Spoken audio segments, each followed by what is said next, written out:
and think differently. So I think it's very important when we are trying to figure out how to control our mindsets to share our journey as we are able to do it. So for me personally, it took trying all the different methods, giving up a bazillion times and retrying and continuing to do this until it finally absorbed in my mind. And then it became that autopilot in a way. So you can do different tricks. You can use writing journals, recording yourself.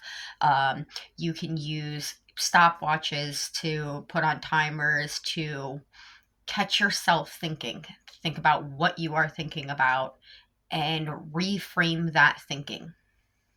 So, uh, for me personally, I cycled in repetitive thoughts constantly. I still fight with this, but it's not the same repetitive thoughts.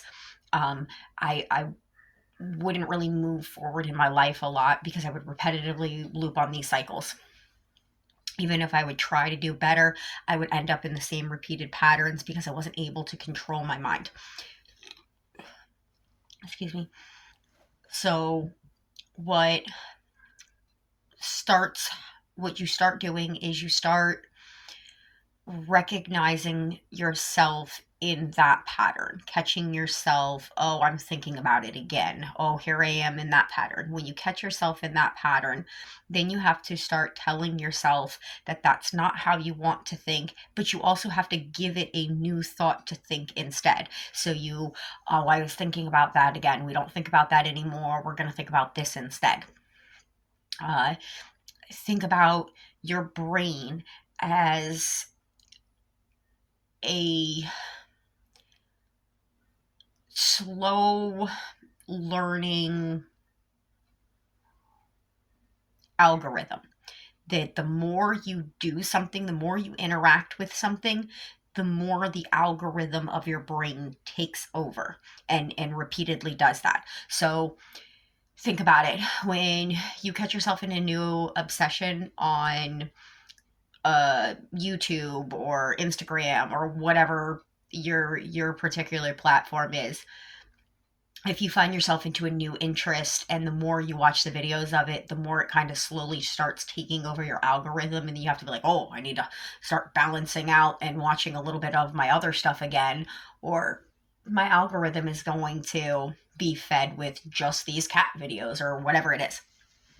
Your brain is the exact same way. um, and this is where what you tell yourself is so important. So if you tell yourself that, oh, I'm just going to get through this and I'll do whatever later, that's exactly how your brain's going to handle it. It's going to get you through that part of it, and then it's going to worry about you finishing the other part of it later. And if you never get to that part, your brain never gets to that part. If you tell yourself something is not important or disregard it or whatever, your brain doesn't just do it for that time, but it does it for everything that it feels like associates and aligns with that same thing.